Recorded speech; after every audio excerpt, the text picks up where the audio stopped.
Shalom saudara-saudara. Terima kasih. Mengawali konferensi ini, mari kita berdoa sejenak. Dalam nama Bapa dan Putra dan Roh Kudus, amin. Allah Bapa yang maha baik, hati kami bersyukur dan bersukacita kepadamu. Engkau Allah yang senantiasa memberikan janji berkat pada kami, asal kami setia. Terima kasih atas kemurahan hati-Mu. Kami mohon Roh Kudus-Mu, turunkanlah di tengah-tengah kami. Bukakan hati kami, baharuilah hati, iman, harapan dan cinta kami. Sehingga kami semakin tertambat padamu. Sebab Engkau Allah yang hidup dan berkuasa kini dan sepanjang masa. Terpujilah keluarga kudus Yesus, Maria dan Santo Yosef. Berkat Allah melimpah atas kita, Bapa, Putra dan Roh Kudus. Amin. Sekali lagi, Shalom. Terima kasih saya boleh berada di tengah-tengah Anda dan banyak anak muda. Siapa yang 30 tahun ke atas, angkat kaki dari sini. Ya. Saya lihat banyak wajah anak muda. Karena saya ini sebetulnya fans emak-emak. Dan kalau udah ketemu emak-emak, hati saya berdebar-debar. Bukan karena jatuh cinta, karena menderita disuruh foto. Pagi ini seperti terpampang di depan. Temanya bagus. New Promise, janji yang baru dari Tuhan. Di dalam kitab suci perjanjian lama, sejak penciptaan Allah menjanjikan berkat pada manusia. Walaupun Adam dan Hawa jatuh dan diusir dari tanah terjanji, Allah memberkati mereka. Nah, kalau saya diminta untuk berbicara tentang apa? New Ark, tabut perjanjian. Ada apa dengan tabut perjanjian? Anda tahu, bagi bangsa Israel, tabut perjanjian adalah bukan hanya simbol, bukan hanya lambang, tetapi sungguh kehadiran Tuhan nyata lewat tabut perjanjian. Isi tabut perjanjian apa saja?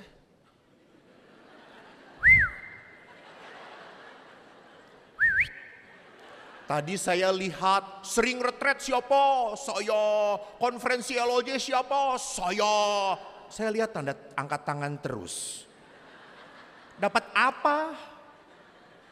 Apa isi tabut perjanjian? Betul, roti mana? Betul. 2? Iya, 2 loh batu. Betul. Pinter. Satu lagi, tongkat Harun. Pinter banget. Saya mendengar dari hati Anda yang kosong. Jadi di dalam tabut perjanjian ada 3 loh batu, 2 loh batu, roti mana, dan tongkat Harun. Dan ingat, kemana-mana tabut perjanjian itu dibawa. Bahkan waktu menghancurkan kota apa? Salah sendiri duduk di depan. Bayarnya mahal atau sama aja? Kelihatan ini mah kredit bayarnya. Waktu menghancurkan kota Yeriko, berapa kali berputar? 7 kali. Wih, mantap, ada laki-laki yang berteriak. Baru kali ini ada laki-laki yang diselamatkan Tuhan, saudara-saudara.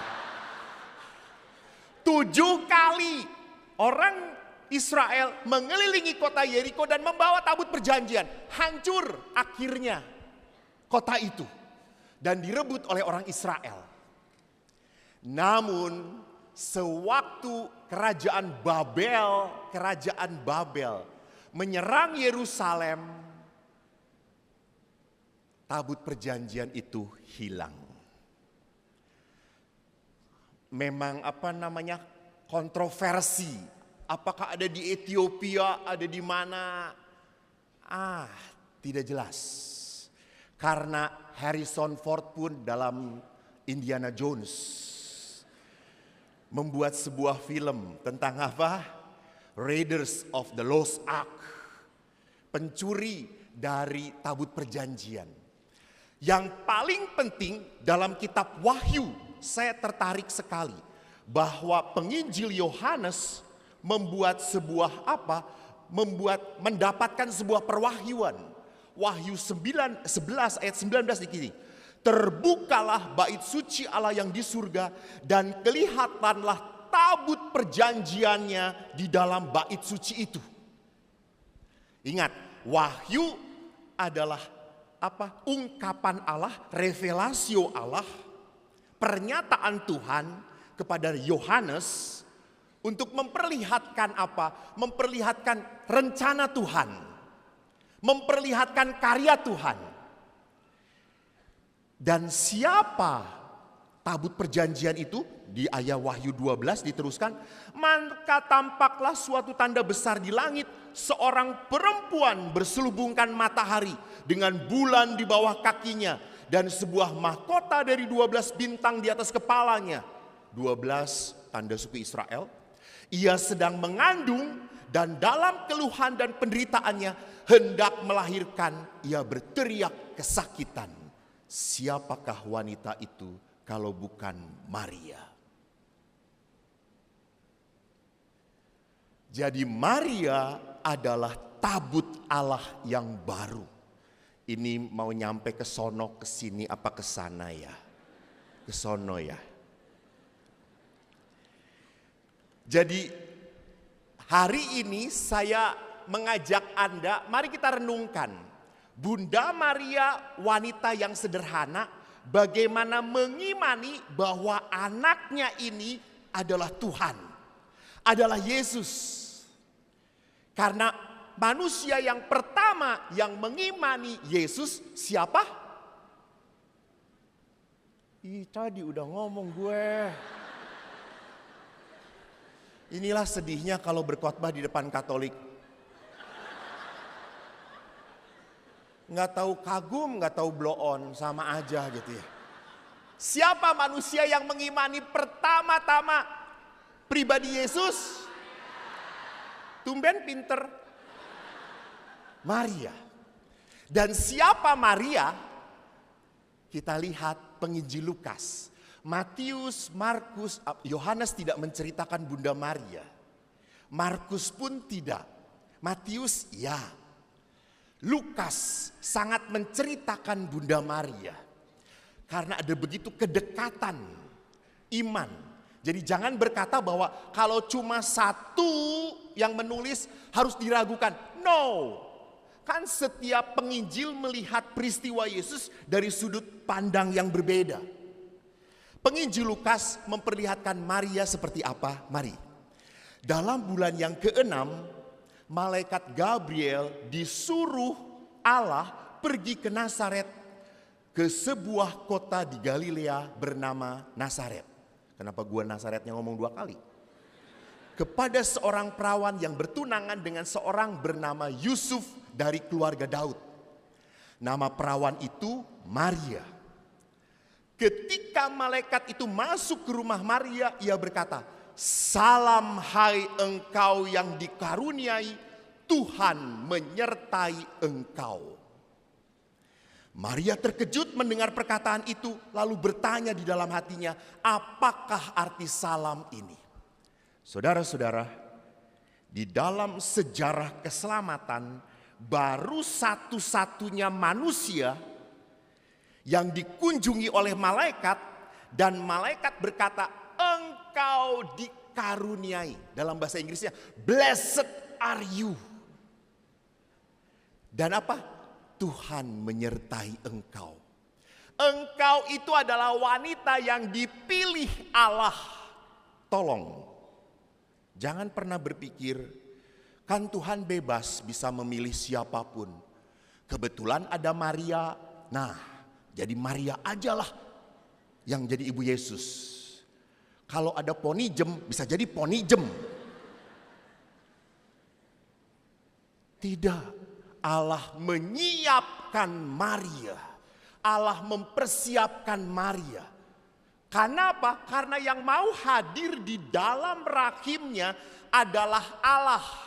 Maaf, Allah itu sifatnya apa? Sifatnya apa? Kudus. Laki-laki lagi yang pinter. Allah itu sifatnya kudus. Kudus dengan yang jahat bisa bersatu atau tidak? Kudus dengan dosa bisa bersatu atau tidak? Tidak. By the way, hari ini kan gereja memperingati arwah orang beriman. Kita berdoa bagi saudara-saudara kita, keluarga kita yang sudah meninggal, supaya Allah mengampuni di api penyucian. Betul, orang setelah mati, ya siapa Eko sih, langsung masuk surga. Si Borokokok gak mungkin masuk surga. Pasti harus disucikan dulu. Ingat, api penyucian adalah menyucikan supaya orang bisa masuk surga, dibersihkan. Dan kalau kita kembali kepada siapa? Bunda Maria tadi, engkau dikaruniai, Allah itu tidak pernah bisa bersatu dengan dosa. Maka Maria adalah wanita suci, kudus. Karena yang akan masuk ke rahim Maria adalah Allah. Maka Allah sungguh mempersiapkan. Tak mungkin wanita sembarangan. Disebut di situ oleh malaikat, engkau dikaruniai, Tuhan menyertai engkau. Kata Maria kepada malaikat itu, bagaimana caranya? Padahal aku belum bersuami. Jawab malaikat itu kepadanya, Roh Kudus akan turun atasmu dan kuasa Allah yang maha tinggi akan menaungi engkau. Sebab itu anak yang akan kau lahirkan itu akan disebut kudus, anak Allah. Dua kali. Malaikat Gabriel mengatakan, Roh Kudus akan turun atasmu dan kuasa Allah akan menaungi engkau.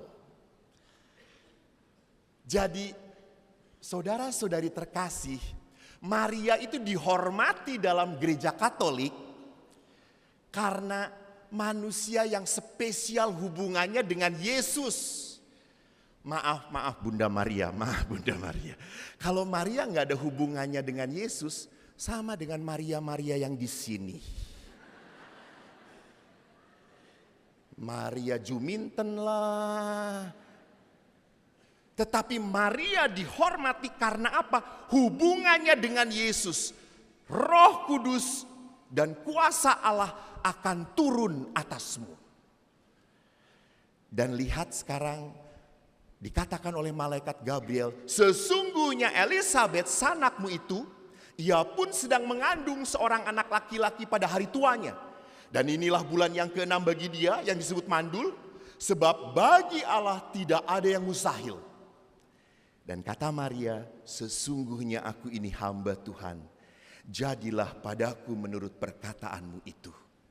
Lalu malaikat pun meninggalkan dia. Saudari-saudara, jadi Maria diperkenalkan oleh penginjil Lukas adalah apa? Wanita yang dipilih Allah. Ini maunya Tuhan, ini kehendaknya Tuhan. So don't ask to me, Father, kenapa Maria, kenapa bukan saya? Tuhan gak mau elu. Sorry. Tuhan mau Maria.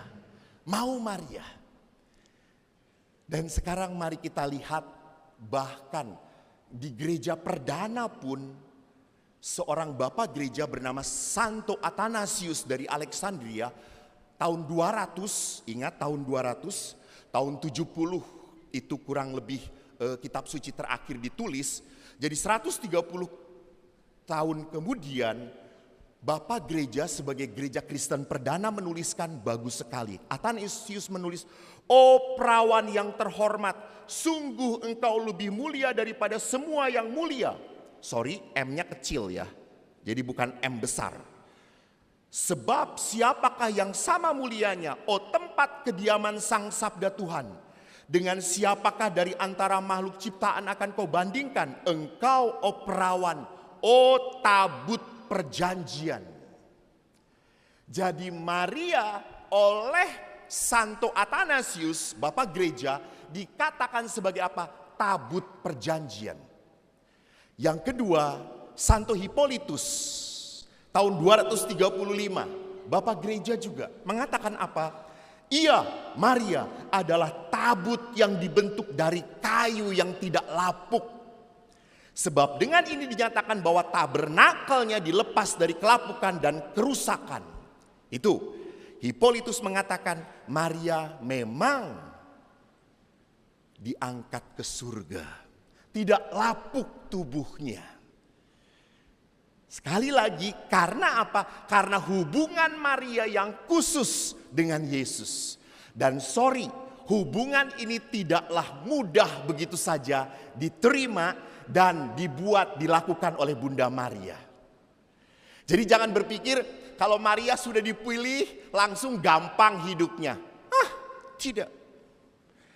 Eko dipilih oleh Tuhan, dipanggil untuk jadi pastor. Saya langsung bisa jadi pastor? Berat. 10 tahun kuliah semua C. Uskup Bandung Anda tahu, yang sekarang ketua KWI, semua A. Edan itu memang. Gue C. IP, jangan saya bukalah. Itu menelanjangi diri saya. Saya bodoh. Tetapi saya tidak mau kalah. Dia boleh jadi uskup. Saya YouTuber.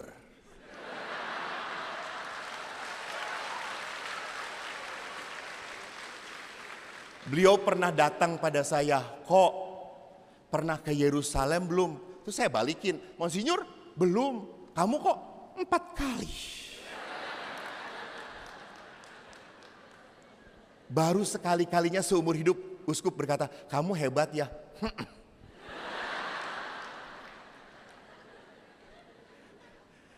Jadi apa yang saya mau katakan, bahwa pada saat orang dipilih, dipanggil oleh Allah, tidak semerta-merta mudah. Enggak, sama dalam perkawinan Anda.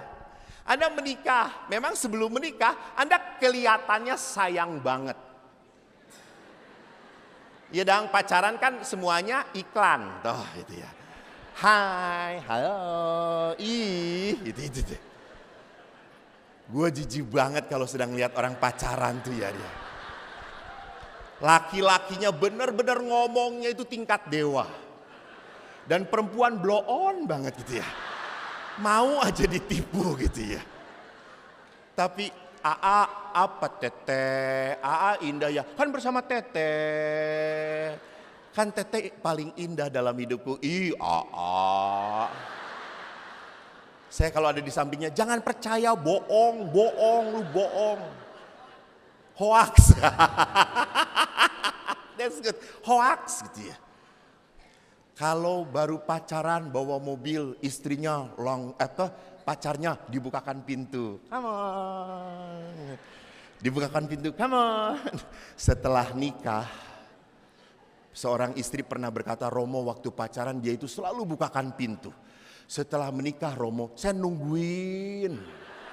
Sampai istri saya udah masuk rumah, dikunciin malahan gitu ya sayanya. Oi, kata dia. Terus suami saya berkata, keluar gitu ya. Bukain. Halah sendirian aja. Itu ya ampun. Tapi suatu hari saya pernah 5 kali dijemput oleh seorang bapak. Sudah tua bapak ini. Saya selalu kalau dijemput oleh dia duduk di belakang, istrinya di depan. Dan kalau berhenti dimanapun, turun, suaminya langsung bukakan pintu istrinya. Saya tuh kagum, edan sekali. Ini suami sayang banget. Sampai akhirnya saya tidak tahan diri nanya, Pak, Bapak tuh sayang banget dengan ibu ya? Kenapa? Selalu kalau berhenti mobilnya dibukakan pintu. Bukan, itu mobil gak bisa dibuka dari dalam.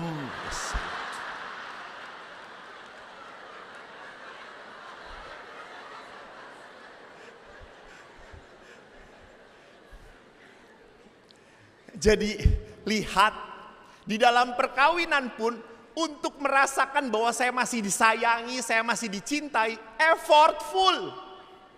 Harus ada usaha. Saya bertahan menjadi imam pun harus ada usaha. Tidak bisa diam saja. Maria pun demikian. Maka Katekismus Gereja Katolik yang ditulis oleh Yohanes Paulus II tahun 1992 mengatakan dan menegaskan apa?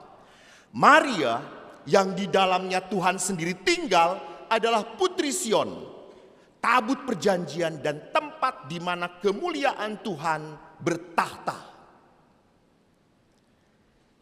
Jadi Paus pun menggarisbawahi kembali, Maria itu sungguh tabut perjanjian Allah.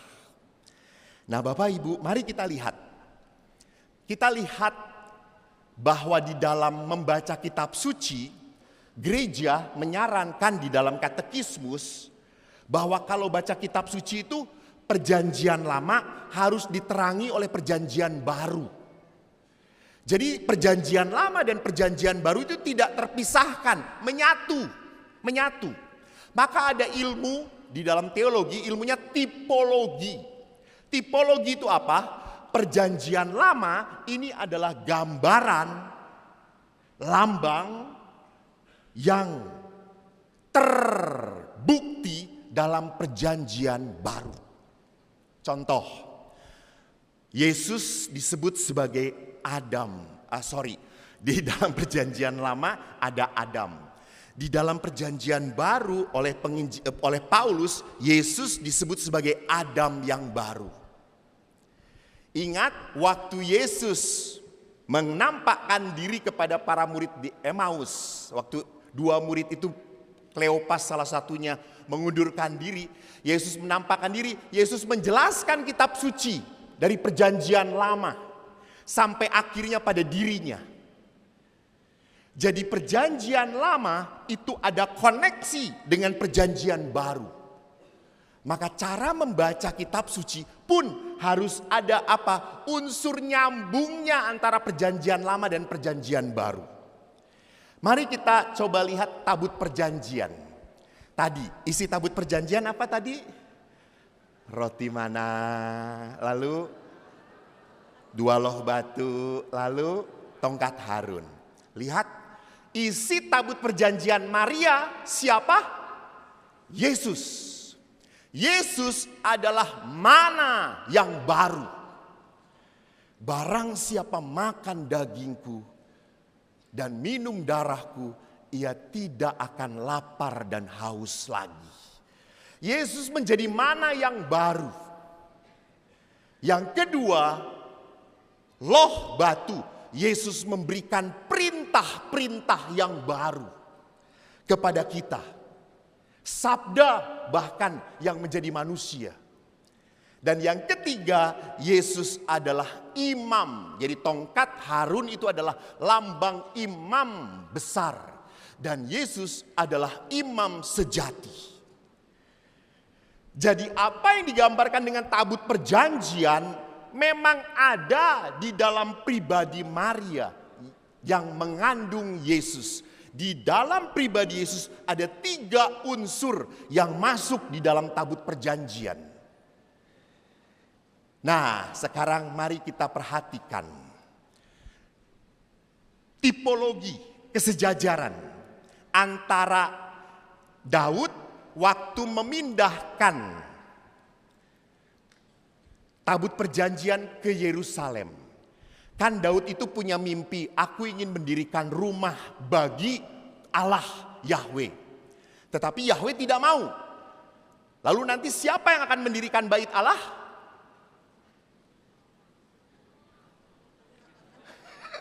Langsung dilihat, langsung pura-pura nggak ngeliat. Siapa yang akhirnya mendirikan bait Allah? Salomo, anaknya, keturunan berikutnya, raja berikutnya. Jadi Daud yang memindahkan tabut perjanjian yang tadinya jalan-jalan ke Yerusalem. Dan yang membuat Yerusalem bait Allah adalah Salomo. Nah, kita lihat 2 Samuel 6 ayat 1-19 adalah Daud berhadapan dengan tabut Allah. Sedangkan Lukas 1:39-45 Elisabet berhadapan dengan Maria, tabut Allah. Ada koneksi, ada hubungan, ada persamaan. Ada gambaran yang percis mirip di situ terjadi. Mari kita lihat pertama kitab Samuel. Daud mengumpulkan pula semua orang pilihan di antara orang Israel, 30.000 orang banyaknya.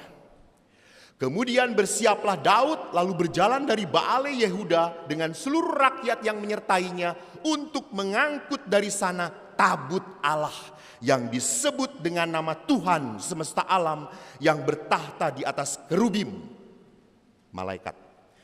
Mereka menaikkan tabut Allah itu ke dalam kereta yang baru. Setelah mengangkatnya dari rubah Abinadab di atas bukit itu, lalu Usa dan Ahyo, anak-anak Abinadab, mengantarkan kereta itu. Usa berjalan di samping tabut Allah itu, sedangkan Ahyo berjalan di depan tabut itu.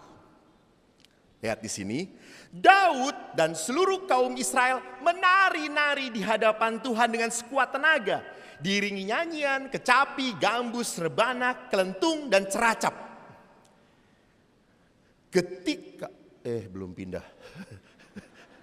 Ketika mereka sampai ke tempat pengirikan Nakon, maka Usa mengulurkan tangannya kepada tabut Allah itu lalu memegangnya karena lembu-lembu itu tergelincir. Maka bangkitlah murka Tuhan kepada Usa. Lalu Allah membunuh dia di sana karena keteledorannya itu. Ia mati di sana dekat tabut Allah itu. Pada waktu itu Daud menjadi takut kepada Tuhan. Lalu katanya, bagaimana tabut Tuhan itu dapat sampai kepadaku? Sebab itu Daud tidak mau memindahkan tabut Tuhan itu ke Yerusalem, ke kota Daud. Dia pending. Tetapi Daud menyimpang, dia bawa ke rumah Obed Edom orang Gad. 3 bulan lamanya Tuhan tinggal di rumah Obed Edom orang Gad itu. Dan apa yang terjadi? Tuhan memberkati Obed Edom dan seisi rumahnya. Diberitahukan kepada Raja Daud demikian. Tuhan memberkati seisi rumah. Udah pindah belum? Oh, belum. Mana? Tuhan memberkati seisi rumah Obed Edom dan segala yang ada padanya oleh karena tabut Allah itu. Lalu Daud pergi mengangkut tabut Allah itu dari rumah Obed Edom ke kota Daud dengan sukacita. Apabila pengangkat tabut Tuhan itu melangkah maju 6 langkah, maka ia mengorbankan seekor lembu dan seekor anak lembu gemukan. Dan Daud menari-nari di hadapan Tuhan dengan sekuat tenaga. Ia berbaju efod dari kain lenan. Daud dan seluruh orang Israel mengangkat tabut Tuhan itu dan dengan diiringi sorak dan bunyi sangkakala. Tabut Tuhan itu dibawa masuk, diletakkan di tempatnya di dalam kemah yang dibentangkan Daud untuk itu. Udah di Yerusalem nih. Kemudian Daud mempersembahkan korban bakaran dan korban keselamatan di hadapan Tuhan. Dan setelah Daud selesai mempersembahkan korban bakaran dan korban keselamatan, diberkatilah bangsa itu demi nama Tuhan semesta alam. Kita lihat antara Daud bertemu dengan tabut Tuhan dan Elisabet bertemu dengan Maria, sang tabut yang baru. Sudah tahu peristiwanya belum? Elisabet bertemu Maria. Di mana? Di mana? Ah, betul, di rumah Elisabet. Pinter. Ada di sini saya tuliskan sedikit sebetulnya. Beberapa waktu kemudian berangkatlah Maria dan langsung berjalan ke pegunungan menuju sebuah kota di Yehuda. Saya tidak akan baca. Karena saya yakin yang hadir di sini rajin memegang Alkitab. Saya balikin ya. Oke. Pertama lihat, tabut perjanjian menempuh perjalanan ke rumah Obed-Edom di pegunungan Yudea. Maria menempuh perjalanan dari Nazaret ke rumah siapa? Elisabet. Lihat. Yang kedua, Daud memakai baju. Tadi dikatakan baju kebesaran dan menari melonjak kegirangan. Sewaktu bertemu dengan Maria, siapa yang melonjak kegirangan? Yohanes, bayi dalam rahim Elisabet melonjak kegirangan. Lalu Daud bertanya waktu salah satu anaknya Abinadab mati karena menyentuh tabut Tuhan. Daud takut, maka Daud berkata, bagaimana tabut Tuhan dapat sampai kepadaku? Dia gentar. Dan Elisabet berkata apa? Siapakah aku ini sampai ibu Tuhanku datang mengunjungi aku? Jadi Elisabet merasa apa? Tidak layak. Ibu Tuhan datang kepadaku. Jadi kalau Maria disebut sebagai Bunda Allah, memang Elisabet dalam Roh Kudus mengungkapkan kata itu. Daud bersorak-sorai di hadapan tabut perjanjian, maka Elisabet pun berseru dengan suara nyaring. Bapak Ibu, ingat, bersyukurlah kita punya Bunda Maria. Saya kadang suka prihatin. Kalau orang Katolik itu berdoa salam Maria suka ragu-ragu. Hello. Doa Katolik selalu berdasarkan kitab suci. Bapa kami, itu doa yang diajarkan siapa? Yesus. Salam Maria, doa kitab suci. Lihat, salam Maria, penuh rahmat, Tuhan sertamu. Kata-kata siapa itu? Gabriel. Terpujilah engkau di antara wanita dan terpujilah buah tubuhmu Yesus. Kata-kata siapa itu? Elisabet. Dalam Injil Lukas. Baru ini adalah dogma gereja. Santa Maria Bunda Allah. Lihat. Doakanlah kami yang berdosa ini. Kita tidak berkata Santa Maria Bunda Allah, kabulkanlah doa kami. Yang mengabulkan doa Tuhan.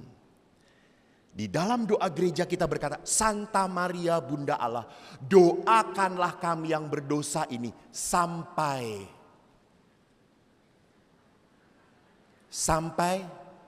waktu kami mati. Amin. Jadi gereja mengajarkan please sampai mati mintalah Maria sebagai pendoamu. Saya punya pengalaman indah sewaktu mendampingi ibu saya di hari-hari terakhirnya. Ibu saya itu devosi Bunda Maria sekali. Selalu kalau sedang melamun pegang rosario. Walaupun saya lihat rosarionya nggak pindah-pindah. Karena salam Maria. Baru kalau saya, Santa Maria Bunda Allah doakan. Ya sudah. Ibu berkata, saya itu nyaman kalau pegang rosario. Merasa dilindungi.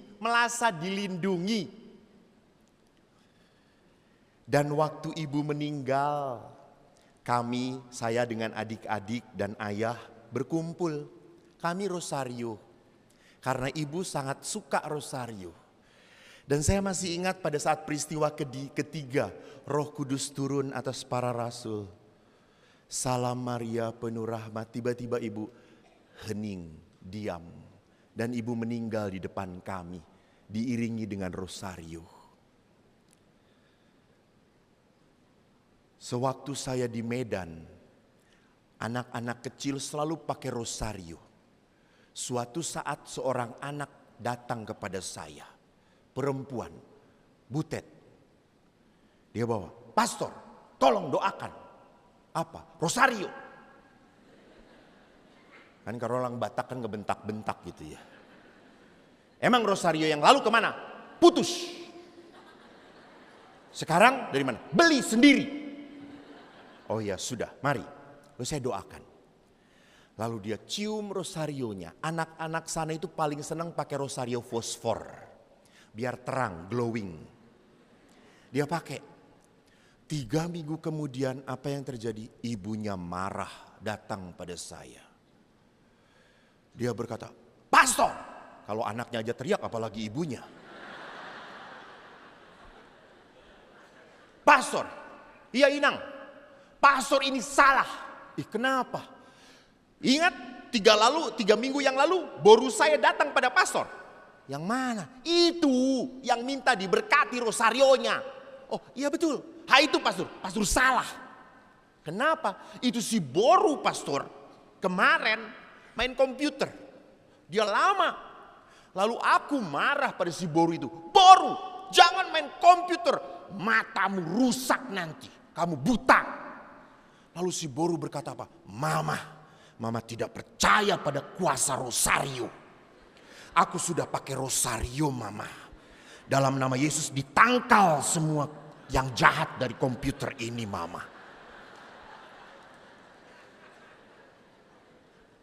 Lihat anak kecil aja punya iman yang besar gitu ya. Jadi saudara-saudariku, lihat bahwa Maria adalah pribadi yang sekali lagi dihadirkan oleh Allah untuk menjadi ibu kita. Tetapi tidak hanya itu, Maria dijadikan sosok panutan bagi kita, pegangan bagi kita. Lihat berikutnya, tabut perjanjian tinggal selama 3 bulan. Maria tinggal berapa bulan di rumah Elizabeth? 3 bulan. Dan setelah itu tabut perjanjian kembali ke rumahnya dan menetap di Yerusalem. Maria pun demikian.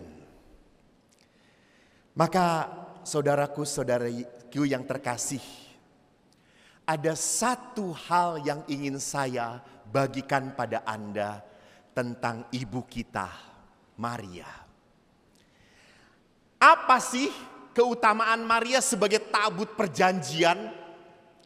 Sebagai seorang wanita yang mengimani bahwa yang dikandung ini Yesus, Maria dalam ketidakmengertian, Maria tidak meragukan dan tidak mencari penjelasan.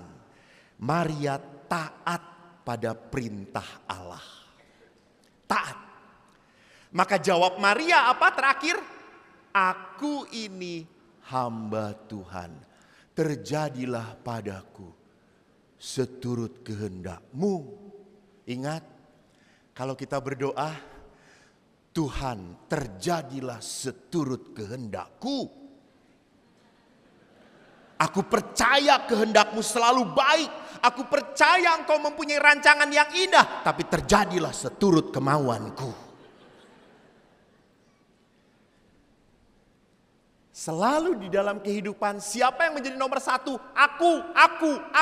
Maria tidak. Maria justru tunduk pada Tuhan. Maria mengikuti apa yang Tuhan mau. Maka perhatikan apa yang kita bisa lihat di dalam kitab suci. Yesus di dalam Injil Sinoptik Matius, Markus, Lukas dituliskan. Matius 12, Markus 3, Lukas 8. Siapakah ibuku dan siapakah saudara-saudariku? Ingat, ini tuh bukan pernyataan Yesus melawan dan menolak Maria. No. Justru dengan kata-kata itu Yesus memperlihatkan kualitas Maria. Karena Yesus berkata, "Saudaraku adalah orang yang mau mendengarkan dan melaksanakan firman-Ku." Siapa lagi kalau bukan Maria? Jadi kata-kata ini justru mau meneguhkan Maria adalah orang yang sungguh taat kepada Allah. Bagaimana Maria bisa taat kepada Tuhan? Rasanya kita kontekskan dengan kata-kata Yesus.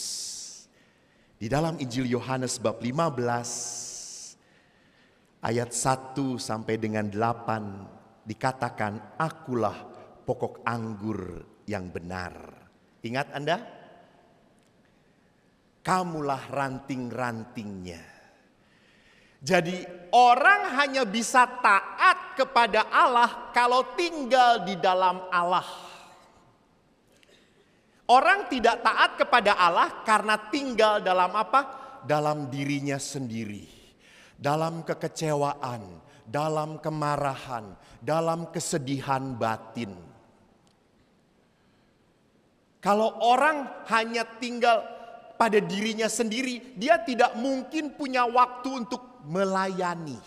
Dia tidak mungkin punya waktu untuk berbagi. Dia hanya repot dengan penderitaannya sendiri.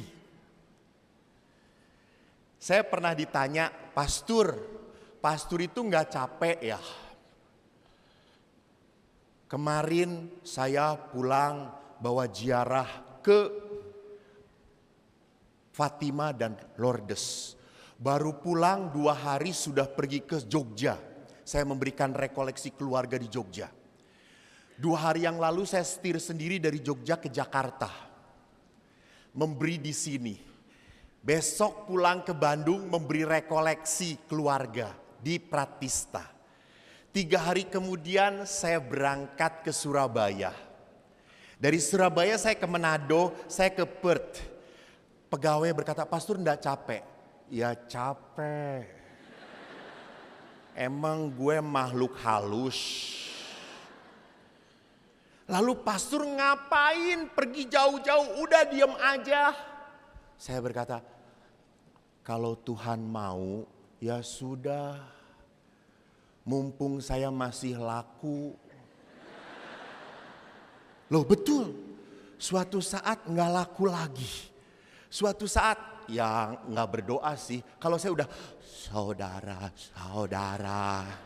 Yesus, penyelamat. Saya yakin nggak mungkin suruh ngisi konferensi LOJ, nggak mungkin gitu ya. Paling-paling rekoleksi persiapan kematian.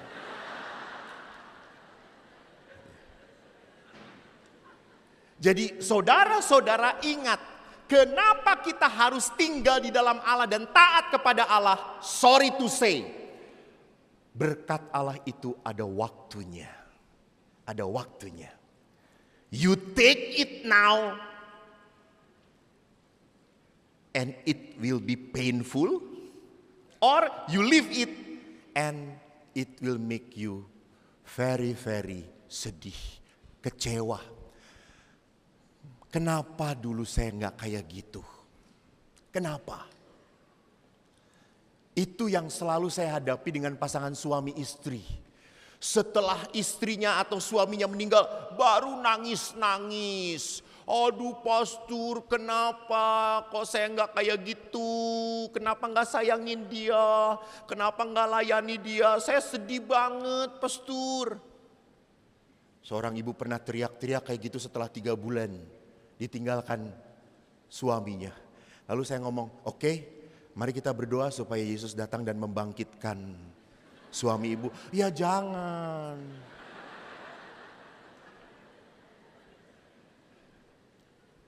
Saudaraku yang terkasih, kalau orang tinggal di dalam apa? Dirinya sendiri, maka orang itu hanya isinya apa? Kemarahan, kekecewaan, luka, pain, berat. Maka kalau Yesus berkata tinggallah di dalam aku, apa artinya? Saudara, di dalam Injil Yohanes 15, 1-8, 5 kali Yesus mengatakan tinggallah di dalam aku. Dan waktu saya coba cari pemaparan, what the meaning with tinggal dalam bahasa Inggris, yang dipakai adalah abide, remain. Sama, Maria pun remain, tinggal di rumah Elizabeth. Dalam bahasa Latin, manere, mano, saya menetap. Rupanya kalau kita lihat terjemahannya, disebut pertama, to continue to be present. Selalu hadir, selalu ada. To be held, keep continually. Ada ikatan. Continue to be, not to perish, to last, to endure. Memelihara. To remain as one, not to become another or different. Menyatu. Jadi kalau Yesus mengatakan tinggal, itu berarti apa? Ada hubungan intensional, ada hubungan personal, ada hubungan emosional, ada kedekatan. Ibu bapak tolong bedakan antara remaining dengan visiting. Nah, banyak orang Katolik mah nggak remaining, cuma visiting. Datang ke gereja hari Minggu, store wajah, Yesus aku hadir, sambil ngantuk-ngantuk. Kolektenya pun goceng. Paling tinggi 10.000. Doa paling pagi dan malam selesai. Itu visiting. That's not remaining.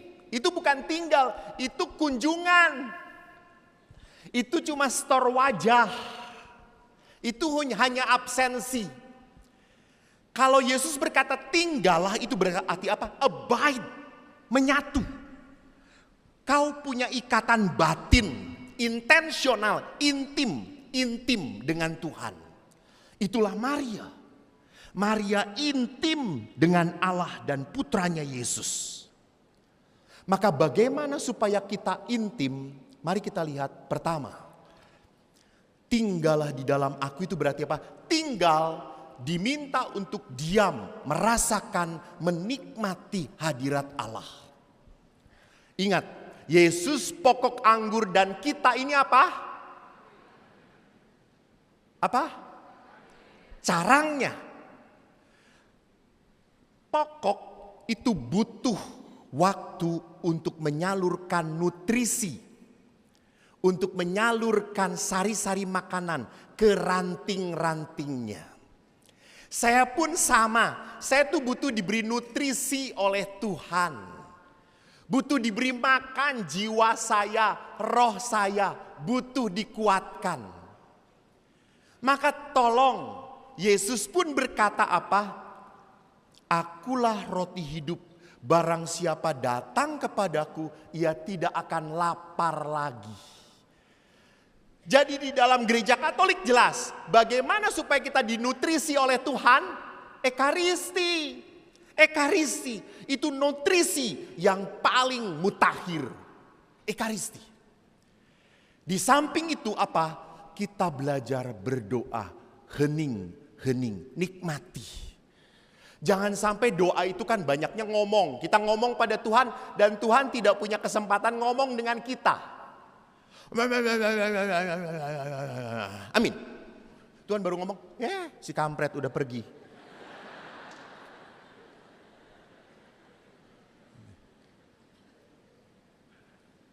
Tolong belajar hening.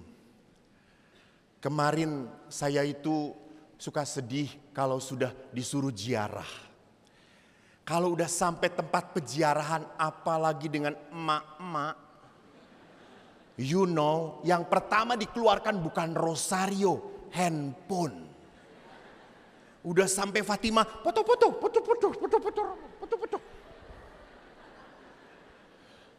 Terus saya ngomong, "Emak, doa dulu, entar, foto." Dan Anda tahu emak-emak gak bisa dilawan. Emak-emak adalah makhluk yang selalu benar di muka bumi ini setelah Tuhan Allah.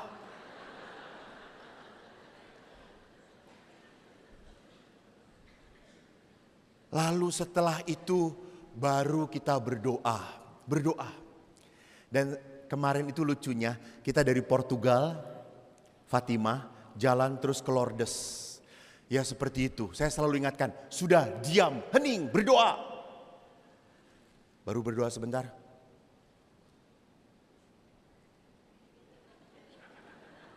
Sudah belum berdoanya pastor?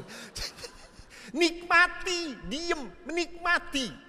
Kita sulit untuk menikmati berdoa gitu. Kita terlalu Kita terlalu banyak hal yang dipikirkan. Lalu setelah selesai dari Lourdes, kita turun ke bawah dan banyak orang berkata, "Romo, kami merasa disentuh oleh Tuhan." Beberapa menangis pada saat misa, beberapa menangis pada saat rosario, beberapa sukacita pada saat perarakan lilin. Tapi saudaraku yang terkasih, setelah perjalanan sampai ke Prancis, masuklah ke Gua Maria Santo Lafayette.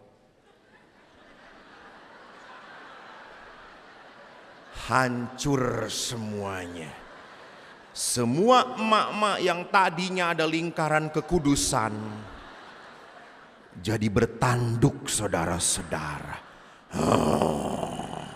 Semuanya yes, Lafayette, diskon. Semua lari mencari barang yang mereka sukai dan pastur dicuekin, saudara-saudara.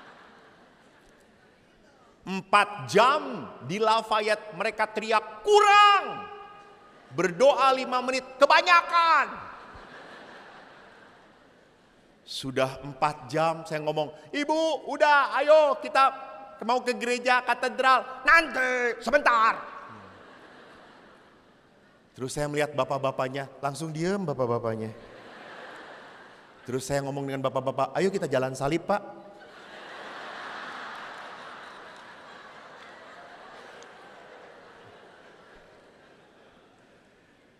Saudaraku lihat, pengalaman rohani bisa begitu musnah sedikit saja oleh yang namanya kemanusiaan, kedagingan.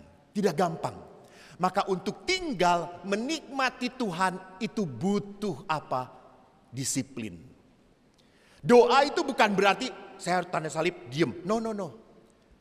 Belajar untuk walaupun Anda nyetir sendirian, puji-pujian, Anda langsung berhubungan dengan Tuhan. That is connection with God. Itu doa. Di saat Anda mendengar istri Anda, lalu Anda berdoa, Yesus, kuatkanlah hatiku. Bunda Maria, engkau emak-emak, tapi tidak seperti emak ini.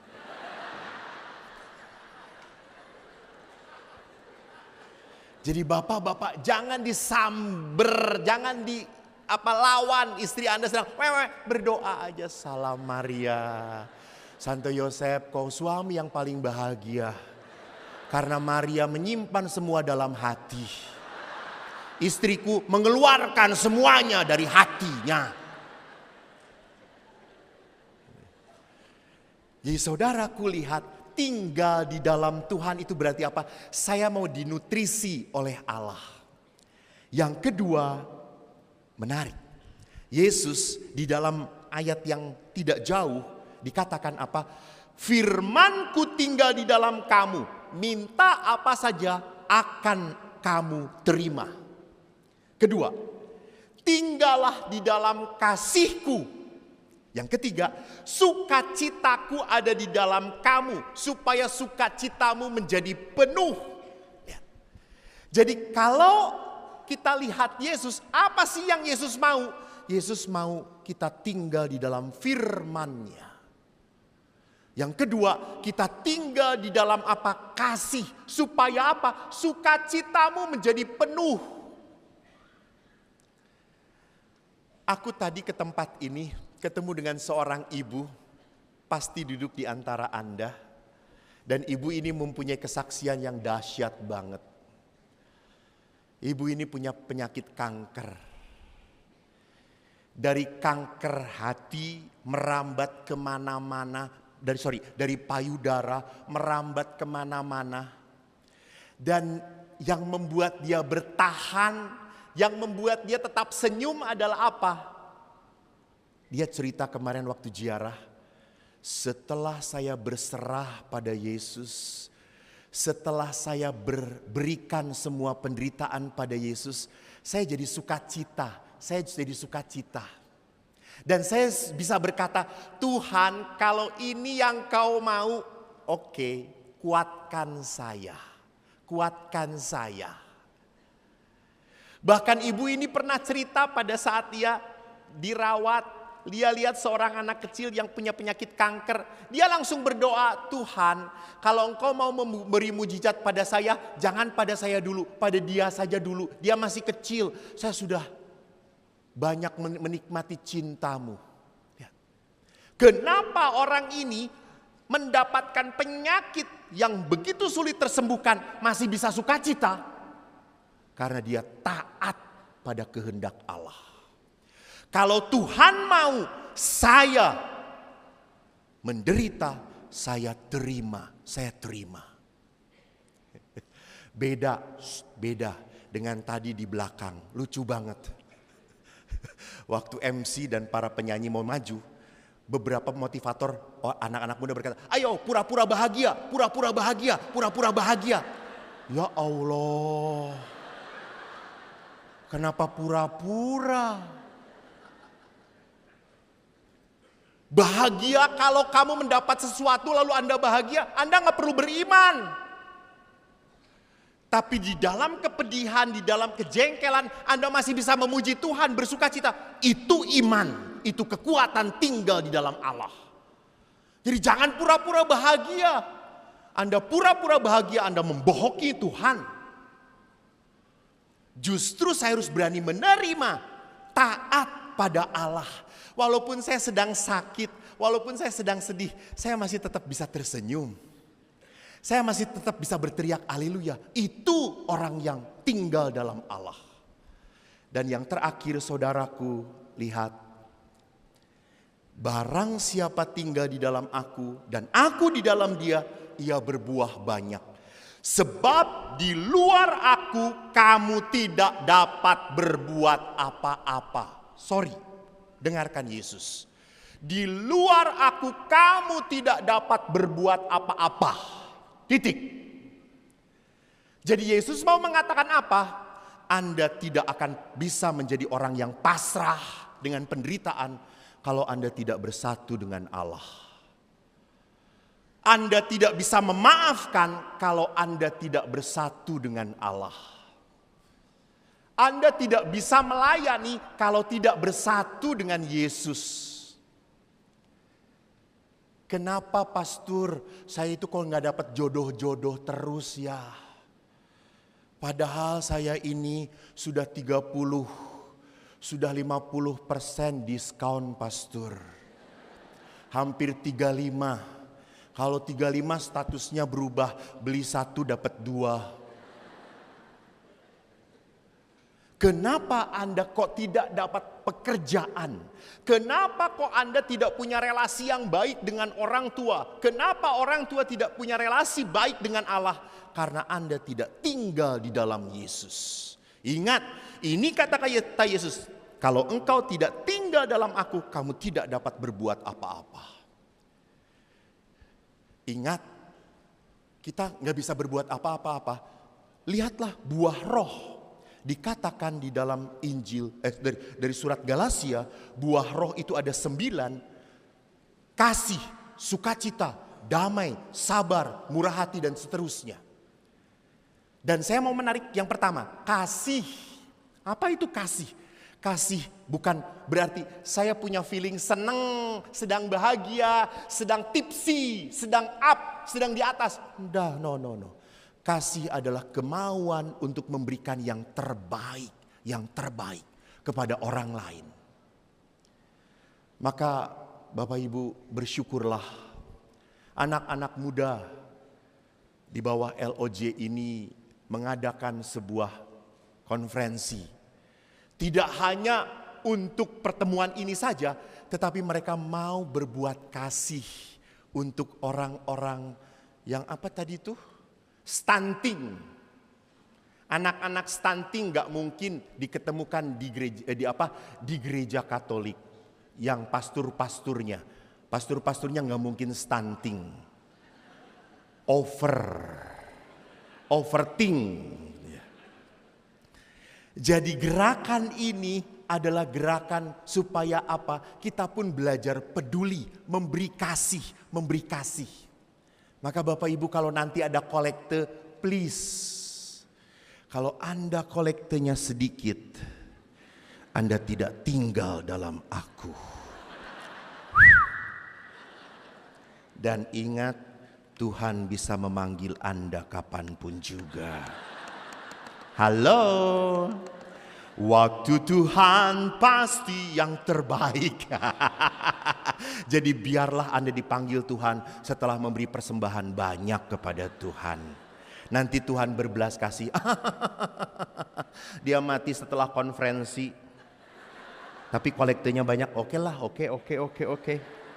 Lai. Bapak Ibu, mari. Kalau Maria adalah tabut perjanjian baru. Maria adalah sosok ibu kita. Mari kita ikuti Bunda Maria. Dia taat. Dan dia bisa taat karena dia tinggal di dalam Allah. Maria tidak akan pernah bisa berkata, aku ini hamba Tuhan, terjadilah padaku seturut perkataanmu, kalau dia tidak tinggal di dalam Allah. Saudaraku, mari kita hening sejenak. Hari ini Allah ingin memberikan nutrisi kepada kita. Kita coba merenungkan hidup kita masing-masing. Hal apa yang selalu mengecewakan dalam diri Anda? Apa yang sedang Anda pikirkan saat ini? Apa yang membuat hati Anda begitu sedih? Atau Anda sedang merasa sendirian? Anda sedang merasa kesepian? Atau Anda sedang geram, diliputi oleh rasa marah yang tak berkesudahan? Mari, diamlah di hadirat Allah. Barang siapa tidak tinggal di dalam aku, ia tidak dapat berbuat apa-apa. Kita tidak akan pernah bisa disembuhkan, kita tidak akan pernah bisa dipulihkan kalau kita tidak tinggal di dalam Yesus. Allah telah memilihmu bukan karena engkau telah memberikan yang terbaik pada Tuhan, tapi engkau berharga di mata Tuhan.